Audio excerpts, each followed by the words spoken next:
Assalamualaikum warahmatullahi wabarakatuh.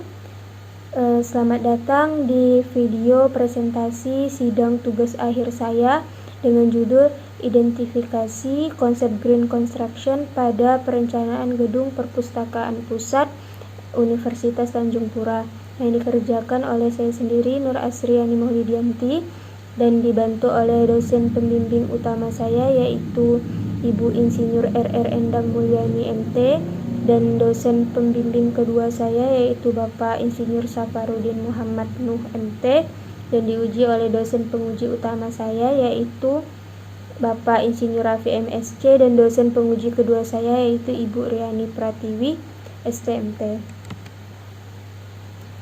Adapun pembahasan dalam presentasi sidang akhir ini ada 3 bab, yaitu terdiri dari bab 4 tentang peraturan yang mendukung konsep green construction dan penerapannya, dan bab 5 hasil dan pembahasan dari identifikasi konsep green construction, dan yang terakhir bab 6 yaitu kesimpulan dan saran dari identifikasi ini. Nah, ini merupakan studi kasus dari penelitian ini yaitu Gedung Perpustakaan Pusat Universitas Tanjung Pura. Nah, Gedung Perpustakaan Pusat Universitas Tanjung Pura ini merupakan salah satu proyek IDB 7-in-1 Universitas Tanjung Pura. Proyek ini dilaksanakan yaitu pada akhir tahun 2017 dan mulai beroperasi sekitar pada bulan Januari 2019, sehingga gedung perpustakaan ini sudah beroperasi hingga sekarang mencapai 1 tahun lebih. Selanjutnya yaitu bab 4, yaitu membahas tentang peraturan yang mendukung konsep green construction dan juga penerapannya. Nah, adapun peraturan-peraturan yang mendukung konsep green construction ini sangatlah banyak. Namun pada presentasi ini saya hanya memaparkan 4 peraturan yang menjadi peraturan umum dalam mendukung konsep green construction ini.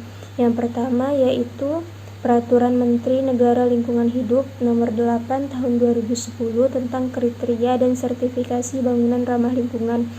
Nah, dalam peraturan ini mencakup kriteria bangunan ramah lingkungan dan juga sertifikasi bangunan ramah lingkungan.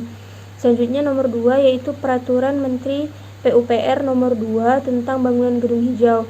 Ini mencakup persyaratan bangunan gedung hijau dari tahap pemrograman, perencanaan, pelaksanaan, hingga tahap pembongkaran. Dan juga mencakup tentang penyelenggaraan bangunan gedung hijau. Selanjutnya yaitu Surat Edaran nomor 86 tahun 2016, ini tentang petunjuk teknis penyelenggaraan bangunan gedung hijau. Ini mencakup yang pertama yaitu pemenuhan persyaratan bangunan gedung hijau, yang kedua tata cara penilaian kinerja bangunan gedung hijau, yang ketiga yaitu penyelenggaraan hunian hijau masyarakat. Yang keempat yaitu Peraturan Menteri Pekerjaan Umum nomor 45 tahun 2007 tentang pedoman teknis pembangunan gedung negara.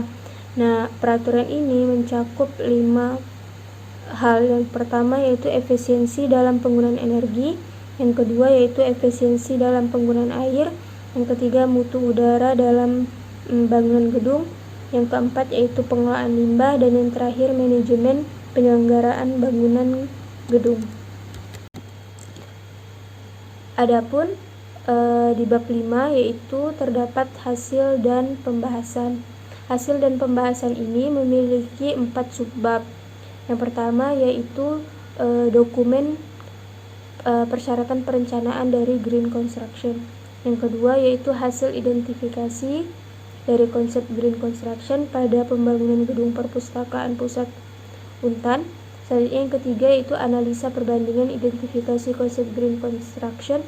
Ini berdasarkan perencanaan pada dokumen RKS dan juga pelaksanaannya berdasarkan keterangan dari narasumber. Selanjutnya yaitu kendala dalam perencanaan dan penerapan konsep green construction. Selanjutnya yaitu dokumen perencanaan dari konsep green construction. Yang pertama yaitu dokumen AMDAL. Nah, berdasarkan Undang-Undang Nomor 32 Tahun 2009 tentang Perlindungan dan Pengelolaan Lingkungan Hidup, Pasal 34 menyatakan bahwa setiap jenis usaha yang tidak termasuk mengubah bentang alam dan mengeksploitasi sumber daya alam harus memiliki usaha pengelolaan lingkungan dan juga usaha pemantauan lingkungan atau UKL dan UPL. Nah, berdasarkan keterangan dari narasumber, pembangunan gedung perpustakaan ini memiliki dokumen tersebut, AMDAL, UKL, dan juga UPL. Selanjutnya yaitu kepemilikan gambar rencana. Nah, menurut Surat Edaran Nomor 86 tentang petunjuk teknis penyelenggaraan bangunan gedung hijau, yaitu tepatnya pada poin A, yaitu tahap perencanaan teknis bangunan hijau harus memiliki gambar rencana. Nah, pada pembangunan gedung perpustakaan ini memiliki gambar rencana yaitu berupa dokumen DED atau Detail Engineering Design sebagai acuan dalam pekerjaan. Selanjutnya yaitu kepemilikan kurva S. Berdasarkan Surat Edaran Nomor 86 tentang petunjuk teknis penyelenggaraan bangunan gedung hijau, pada poin A itu tahap perencanaan teknis bangunan hijau harus memiliki jadwal pelaksanaan atau kurva S. Nah, proyek IDB 7-in-1 khususnya pada pembangunan gedung perpustakaan pusat ini memiliki time schedule dan memiliki time schedule sebagai perencanaan waktu agar pekerjaan menjadi lebih efektif. Selanjutnya yaitu kepemilikan RKS atau rencana kerja dan syarat teknis. Nah, pembangunan gedung perpustakaan ini juga memiliki dokumen RKS, di mana dokumen RKS ini dijadikan sebagai acuan kerja dalam melakukan suatu pekerjaan, di mana di dalam dokumen RKS ini juga terdapat indikator-indikator perencanaan dari konsep green construction yang akan diidentifikasi dalam penelitian ini. Selanjutnya yaitu rencana pencapaian air dan energi, dan juga rencana pengolahan sampah dan rencana reduksi emisi karbon. Berdasarkan Peraturan Menteri PUPR Nomor 2 tentang bangunan gedung hijau bagian ketiga, yaitu tahap perencanaan teknis bangunan hijau, dokumen ini harus dimiliki dalam melakukan satu perencanaan dari konsep green construction atau konstruksi ramah lingkungan. Dalam pembangunan gedung perpustakaan ini memiliki rencana pencapaian air dan energi, juga memiliki rencana pengolahan sampah, tetapi tidak memiliki reduksi emisi karbon, sehingga tidak dapat diidentifikasi. Selanjutnya yaitu hasil identifikasi konsep green construction. Nah, hasil identifikasi konsep green construction ini ditinjau dari 6 aspek. Yang pertama yaitu aspek tepat guna lahan. Yang kedua yaitu aspek kesehatan dan kenyamanan di lingkungan proyek. Yang ketiga yaitu aspek sumber dan siklus material. Yang keempat yaitu aspek manajemen lingkungan bangunan. Yang kelima yaitu aspek efisiensi dan konservasi energi. Yang terakhir yaitu aspek konservasi air. Adapun hasil identifikasi pada pembangunan gedung perpustakaan pusat Universitas Tanjung Pura ini mengacu pada pengembangan faktor dan indikator green construction dari Dr. Wolfram yang memiliki 6 aspek, 16 faktor, dan juga 142 indikator. Maka dari hasil identifikasi tersebut dapat dipaparkan sebagai berikut, yaitu aspek tepat guna lahan. Adapun bukti fisik dari perencanaan konsep green construction itu terlihat pada gedung perpustakaan, yaitu dengan adanya ruang terbuka hijau. Ruang terbuka hijau ini efektif untuk pembersihan udara sekitar gedung, menjaga keanekaragaman hayati, juga memiliki potensi resapan air yang cukup tinggi, serta membentuk keindahan dan kenyamanan bagi pengguna gedung. Selanjutnya penyediaan jalur pedestrian atau jalur pejalan kaki.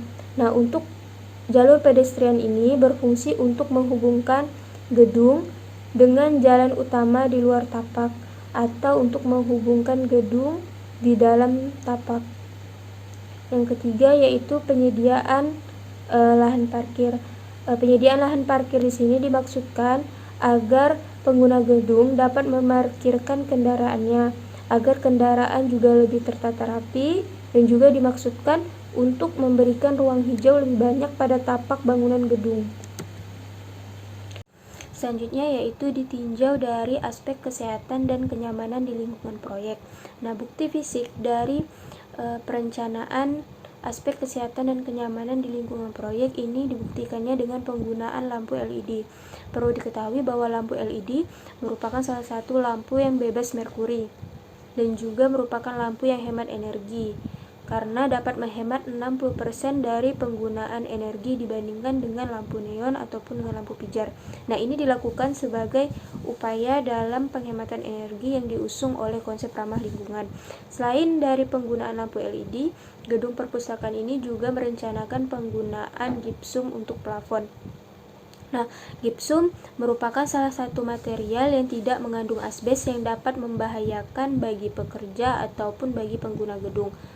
Oleh karena itu, penggunaan gipsum ini juga sebagai salah satu upaya dalam menjaga kesehatan dan kenyamanan di lingkungan proyek. Itu ditinjau dari aspek sumber dan siklus material.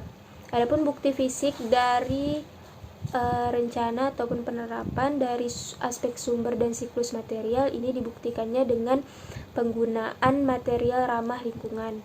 Nah, penggunaan material ramah lingkungan yang digunakan di sini yaitu pengaplikasian batu alam. Batu alam merupakan material ramah lingkungan yang berasal dari alam.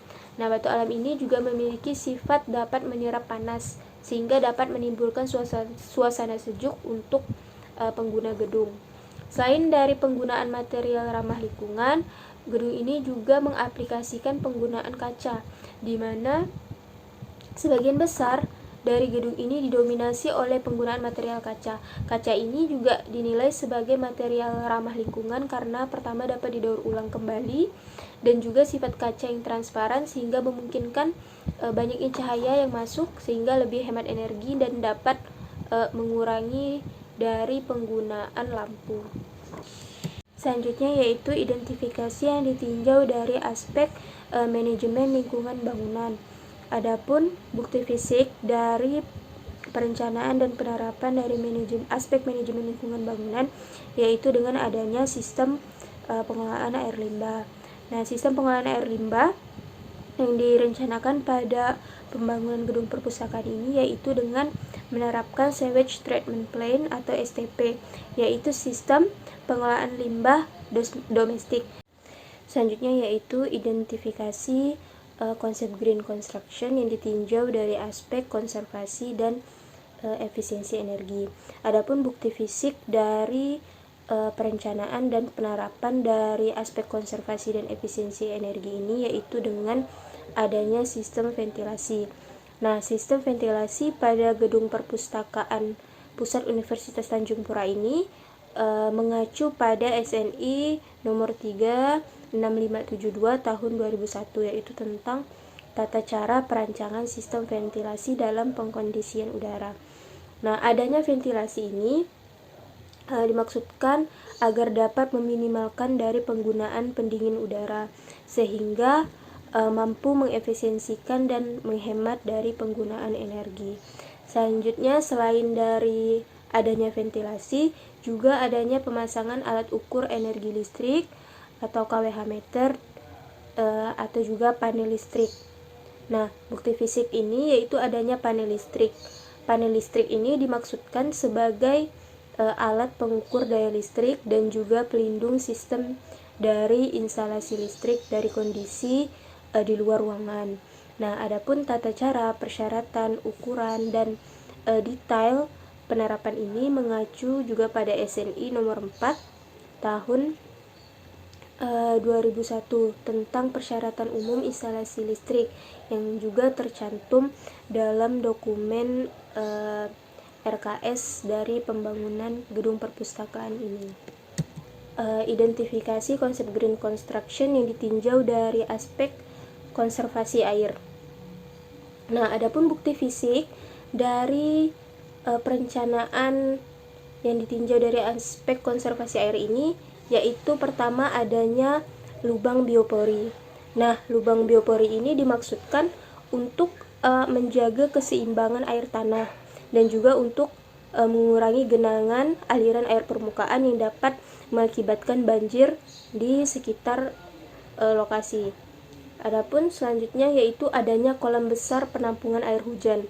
Nah, ini dimaksudkan untuk menjaga keseimbangan air tanah dan juga untuk mengurangi genangan ataupun mengurangi dari air permukaannya, yaitu adanya meteran air. Nah, meteran air ini juga dimaksudkan untuk memantau dan mengendalikan penggunaan air dalam setiap bulannya. Jadi dengan adanya meteran air ini diharapkan dapat mengontrol dari penggunaan air selama beroperasional. Selanjutnya yaitu hasil analisis identifikasi indikator green construction berdasarkan dokumen rencana kerja dan syarat teknis ataupun RKS dari proyek pembangunan 7-in-1, yaitu pada gedung perpustakaan, dan juga pelaksanaannya di lapangan berdasarkan keterangan dari narasumber.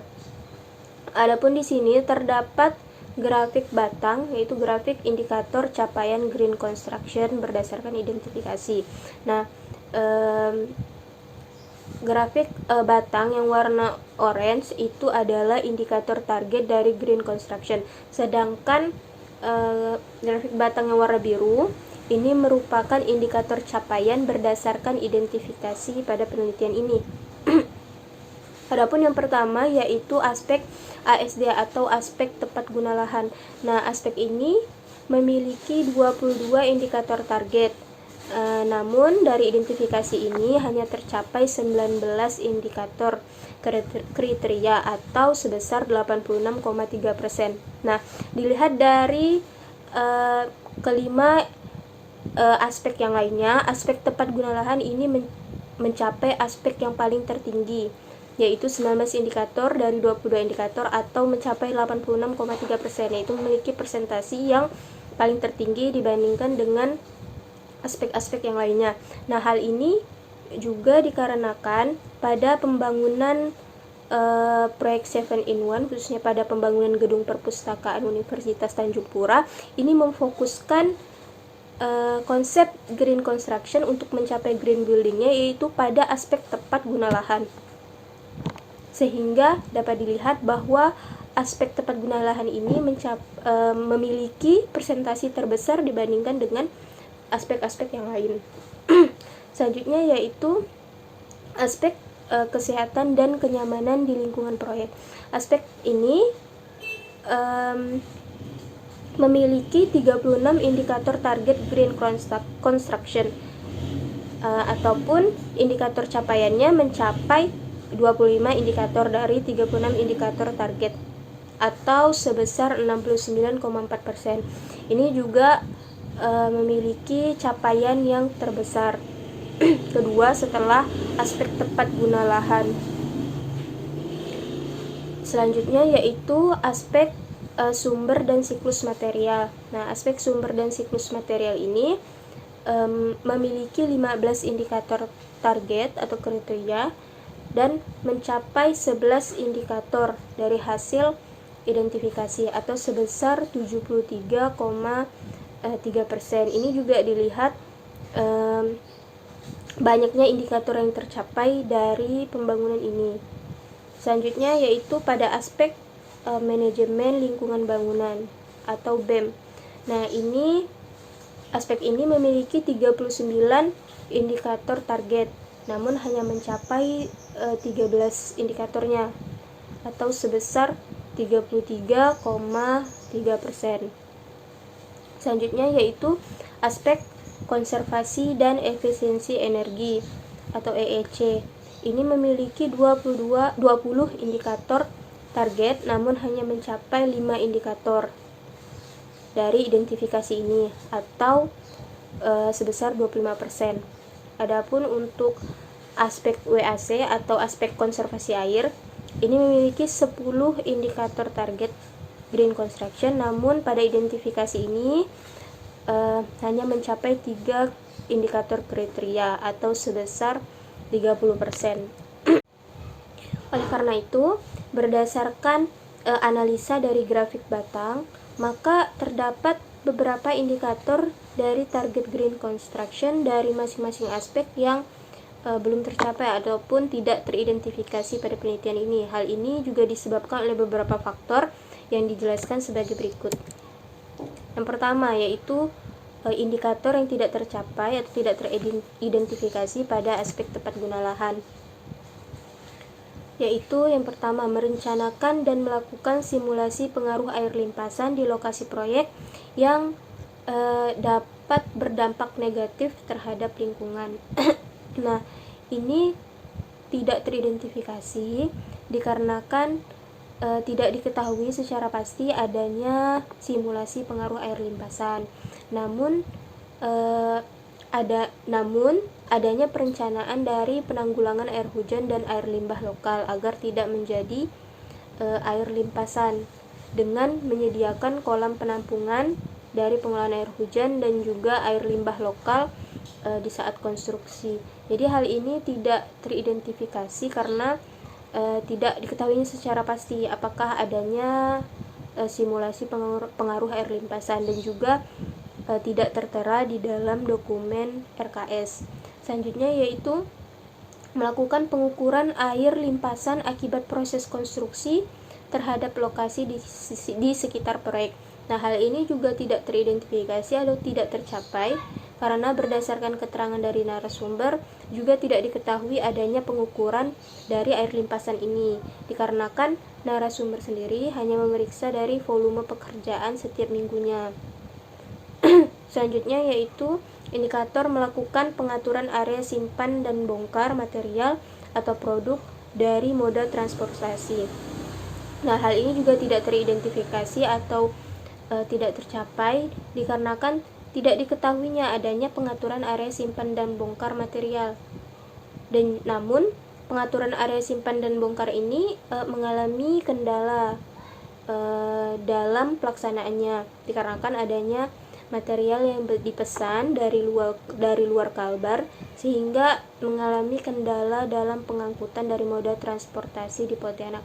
Namun untuk pengaturan area simpan dan bongkar material ini tidak diketahui secara pasti sehingga tidak dapat identifikasi karena juga tidak terdapat di dalam dokumen RKS. Selanjutnya yaitu indikator yang tidak teridentifikasi ataupun tidak tercapai pada aspek kesehatan dan kenyamanan di lingkungan proyek. Ini yang pertama yaitu indikator memperhatikan timbulnya debu yang dihasilkan oleh kegiatan dekonstruksi.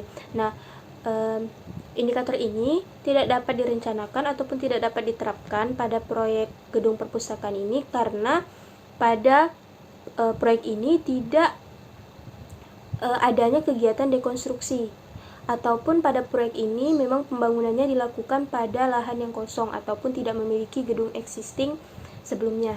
Yang kedua yaitu menyediakan fasilitas untuk merokok pada jarak kurang lebih 5 meter di luar direksi kit dan di luar lokasi kerja. Nah, ini juga tidak diterapkan karena pada pembangunan ini tidak adanya fasilitas merokok. Adapun untuk pekerja yang ingin merokok itu dilakukan di luar lokasi kerja dikarenakan lokasi kerja ini juga berada di lingkungan yang aktif dalam pendidikannya, yaitu selama proyek berlangsung kegiatan belajar mengajar tetap aktif. Oleh karena itu proyek ini juga menyediakan rambu-rambu dilarang merokok di area lokasi pekerjaan. Selanjutnya yaitu meminimalkan waktu jeda yang ditimbulkan oleh peralatan agar dapat dicapainya tingkat efisiensi tertentu. Nah, indikator ini tidak dapat teridentifikasi dikarenakan penelitian ini juga dilakukan di saat tahap konstruksi yang sudah selesai ataupun pembangunan yang sudah rampung, sehingga keterbatasan informasi mengenai adanya kegiatan dalam meminimalkan waktu jeda pada alat konstruksi. Selanjutnya yaitu indikator mengganti bahan bakar fosil dengan sumber energi alternatif untuk peralatan konstruksi. Nah, ini juga tidak diterapkan karena bahan bakar peralatan konstruksi yang digunakan pada pembangunan ini yaitu bahan bakar solar. Nah, kita ketahui bahwa solar merupakan bahan bakar fosil, bukan bahan bakar dengan sumber energi alternatif. Oleh karena itu, kenapa tidak digunakan bahan bakar energi alternatif? Dikarenakan keterbatasannya untuk mendapatkan sumber energi alternatif itu di daerah Pontianak ini. Selanjutnya yaitu menjamin terjadinya sirkulasi udara selama proyek berlangsung, khususnya pada fasilitas tertentu, misalnya fasilitas lorong. Nah, indikator ini juga tidak teridentifikasi atau tidak tercapai dikarenakan berdasarkan keterangan dari narasumber, pembangunan ini tidak memiliki lorong, sehingga indikator ini tidak dapat diterapkan. Selanjutnya yaitu pada aspek manajemen lingkungan bangunan terdapat indikator-indikator target yang tidak tercapai atau tidak teridentifikasi. Hal ini salah satunya yaitu pada indikator penggunaan kembali dan mendaur ulang dari limbah konstruksi hasil dekonstruksi. Nah, dikarenakan pada proyek 7-in-1 ini tidak adanya kegiatan dekonstruksi, oleh karena itu indikator ini tidak dapat diterapkan. Dan juga pendaur ulangan limbah konstruksi dikarenakan sangat minimnya dari limbah karena sistem manajemen yang sangat dimaksimalkan dan juga penggunaan material yang dilakukan secara optimal. Oleh karena itu sangat minimnya limbah, oleh karena itu tidak adanya daur ulang dari limbah konstruksi. Selanjutnya, melakukan pemesanan material sesuai dengan kebutuhan dan penggunaan ukuran produk yang standar. Nah, pemesanan material pada proyek ini dilakukan dalam jumlah yang banyak. Itu dikarenakan karena adanya material yang dipesan secara custom dari pabrik di luar Kalbar. Nah, oleh karena itu pemesanan dipesan dalam jumlah yang banyak ataupun tidak sesuai dengan urutan pekerjaan. Namun hal tersebut dipesan sesuai dengan kebutuhan yang telah diperhitungkan dan juga sesuai dengan gambar rencana. Pada faktor dokumentasi, yaitu pada pencatatan terkait dengan material sisa, material terbarukan ataupun material daur ulang. Nah, indikator ini tidak dapat teridentifikasi atau tidak dapat tercapai dikarenakan kurangnya mengetahui informasi mengenai adanya pencatatan material sisa dan material daur ulang. Dikarenakan pada proyek ini juga diketahui bahwa sangat minim material sisa dan tidak adanya material sisa yang didaur ulang kembali. Selanjutnya yaitu tidak menggunakan minuman kemasan dan penggunaan botol pribadi untuk air minum.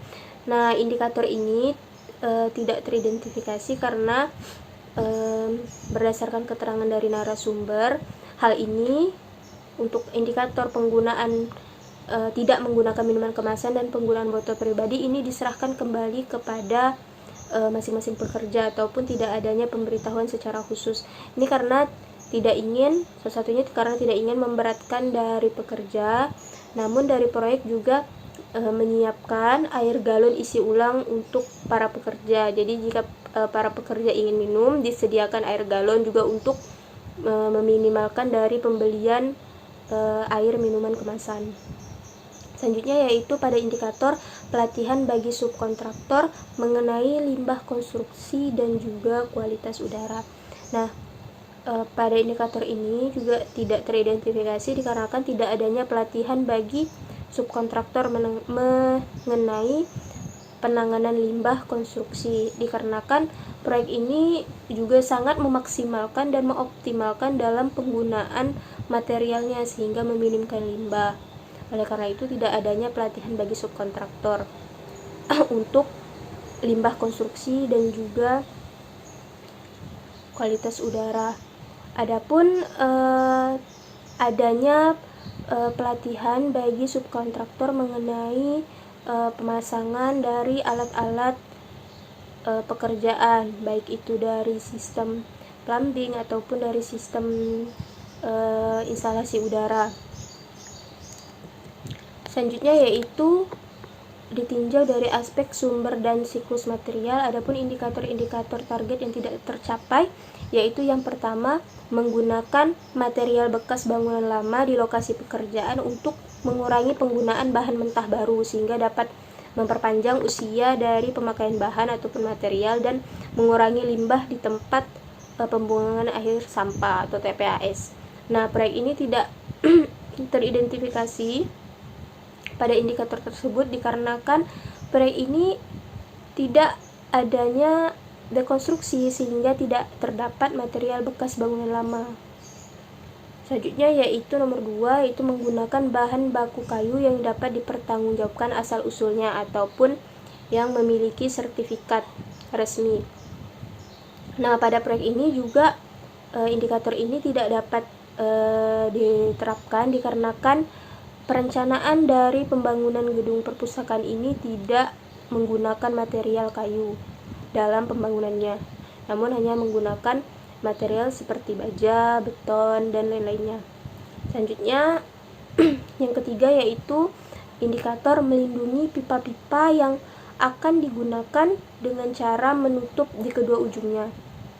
Nah, indikator ini juga tidak dapat diidentifikasi karena tidak mengetahui secara detail terkait penyimpanan pipa, namun tertera di dalam RKS bahwa semua bahan-bahan ataupun material, salah satunya yaitu pipa, itu disimpan di tempat penyimpanan yang terlindungi dari air ataupun dari sinar matahari.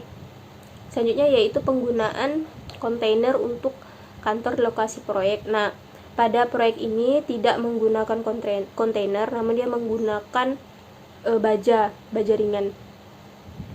Nah, hasil dari baja ringan ini juga nantinya disumbangkan untuk kebutuhan lainnya, sehingga meminimalkan dari penggunaan dari limbah konstruksi. Selanjutnya yaitu pada aspek konservasi dan efisiensi energi. Pada aspek konservasi dan efisiensi energi ini ada beberapa indikator yang tidak tercapai, yaitu yang pertama mengatur penerangan sesuai dengan urutan pekerjaan dan pemanfaatan sinar matahari di direksi kit. Adapun untuk penerangan di saat konstruksi berlangsung ini bersumber langsung dari PLN dan juga tidak adanya pengaturan khusus mengenai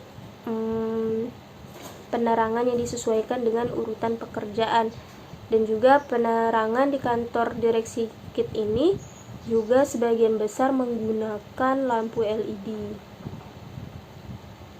Selanjutnya itu nomor 2, yaitu membuat tata tertib ataupun ketentuan penggunaan peralatan kantor. Contohnya penggunaan lampu, penggunaan AC, dispenser, mesin fotokopi, dan lain-lainnya. Nah, dalam penelitian ini juga tidak diketahui secara pasti apakah adanya tata tertib dari penggunaan lampu dan elektronik lainnya yang disediakan di direksi kit. Selanjutnya yaitu pada indikator melakukan pengukuran intensitas cahaya, getaran, dan kebisingan selama proses konstruksi berlangsung. Nah, ini tidak dapat diidentifikasi karena tidak diketahui secara pasti juga adanya atau bagaimana pengukuran intensitas cahaya, getaran, ataupun kebisingan. Namun, selama konstruksi, masalah dari kebisingan ataupun getaran ini dapat diatasi. Dibuktikannya dengan tetap berlangsungnya aktivitas belajar mengajar di Universitas Tanjung Pura yang berada di lingkungan di sekitar proyek tanpa mengganggu proses belajar mengajar. Selanjutnya yaitu pada indikator memastikan bahwa semua kendaraan dan alat berat yang digunakan dalam proyek ini lulus emisi gas buangan. Nah, indikator ini juga tidak dapat teridentifikasi karena kurangnya informasi tadi mengenai adanya pengujian emisi gas buangan untuk peralatan. Adapun narasumber dapat memastikan bahwa semua peralatan itu telah melalui uji kelayakan sebelum digunakan, karena adanya pengujian alat juga yang tertera dalam dokumen RKS. Selanjutnya yaitu pada indikator mengatur temperatur AC pada posisi 25 derajat Celcius plus minus 1. Nah, hal ini, indikator ini bertujuan untuk mengurangi dari global warming ataupun pemanasan global yang disebabkan oleh penggunaan AC. Nah, dikarenakan suhu udara di daerah Pontianak ini yang cenderung panas, sehingga pada gedung perpustakaan ini tetap menggunakan AC dengan suhu kondisi ruangan 20 derajat Celcius plus minus 2. Ini juga direncanakan di dalam dokumen RKS. Suhu ini lebih tinggi dibandingkan dengan persyaratan dari green construction dikarenakan melihat dari situasi di daerah Pontianak yang cenderung panas. Selanjutnya yaitu pada aspek konservasi air. Adapun beberapa indikator yang tidak tercapai, yaitu yang pertama menggunakan keran otomatis untuk wastafel di kantor. Nah, indikator ini dimaksudkan agar menghemat dari penggunaan air. Nah, hal ini tidak teridentifikasi dikarenakan memang kurangnya informasi, dan juga pada kantor direksi KIT ataupun pada gedung existing dari gedung perpustakaan ini menggunakan keran yang biasa, bukan keran yang otomatis, dan air ini juga bersumber langsung dari PDAM. Selanjutnya yaitu indikator memasang stiker gunakan air secukupnya di tempat sumber keluaran air. Nah, indikator ini juga tidak dapat teridentifikasi dikarenakan tidak diketahuinya secara pasti adanya stiker gunakan air secukupnya. Namun diketahui bahwa di saat prekonstruksi ini adanya stiker-stiker ataupun rambu-rambu yang disediakan oleh pihak konstruksi yang tertera juga di dalam RKS. Selanjutnya yaitu indikator penggunaan shower untuk mandi pekerja konstruksi. Nah, pada indikator ini juga tidak adanya penggunaan shower untuk mandi pekerja konstruksi. Namun pekerja konstruksi itu disiapkan tempat tinggal sehingga pekerja dapat mandi di tempat tinggal dari sudah disediakan oleh pihak konstruksi, dan juga menghemat dari penggunaan air di lokasi proyek. Adapun untuk gedung existingnya itu terdapat penggunaan shower di area kamar mandi. Selanjutnya yaitu pada indikator membuat perencanaan dan penerapan dalam pemanfaatan air dewatering untuk kegiatan di lapangan.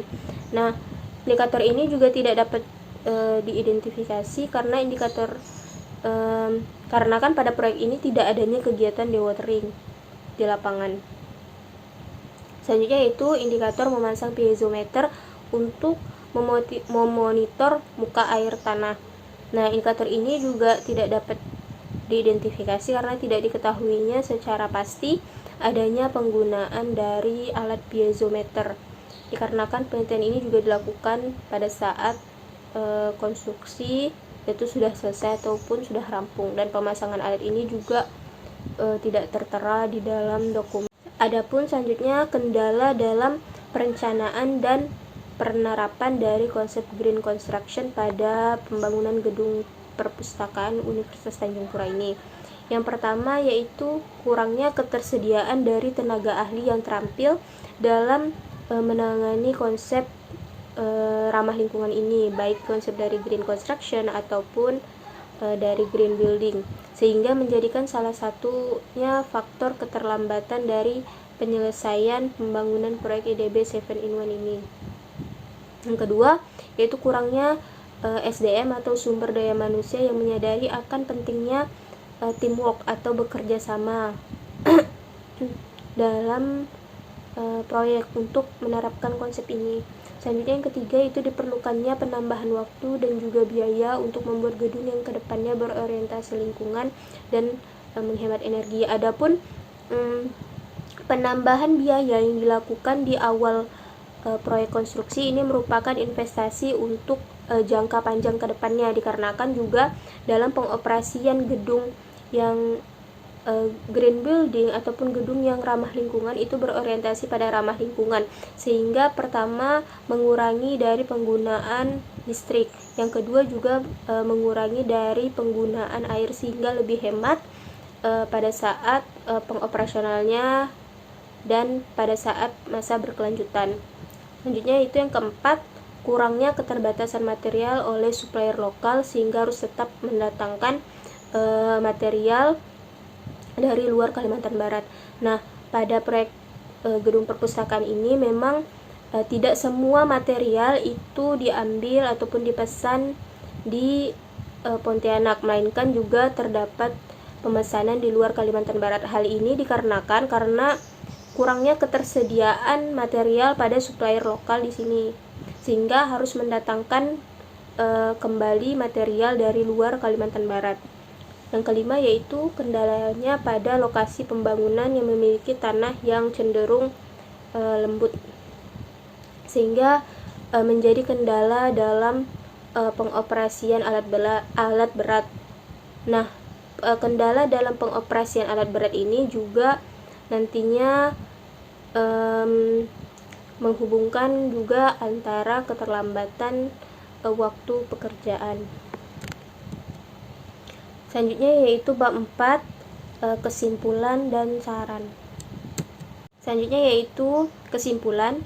Adapun hasil dari identifikasi konsep green construction pada pembangunan gedung perpustakaan Universitas Tanjung Pura yang diidentifikasi melalui dokumen RKS dan juga tinjauan lapangan dan wawancara dengan narasumber terkait konsep green construction ini, didapatkan hasil bahwa pada pembangunan gedung perpustakaan ini memenuhi kriteria dari konsep green construction. Yang pertama pada aspek tepat guna lahan, yaitu mencapai 19 indikator dari 22 indikator kriteria aspek tepat guna lahan atau mencapai sebesar 86,3%.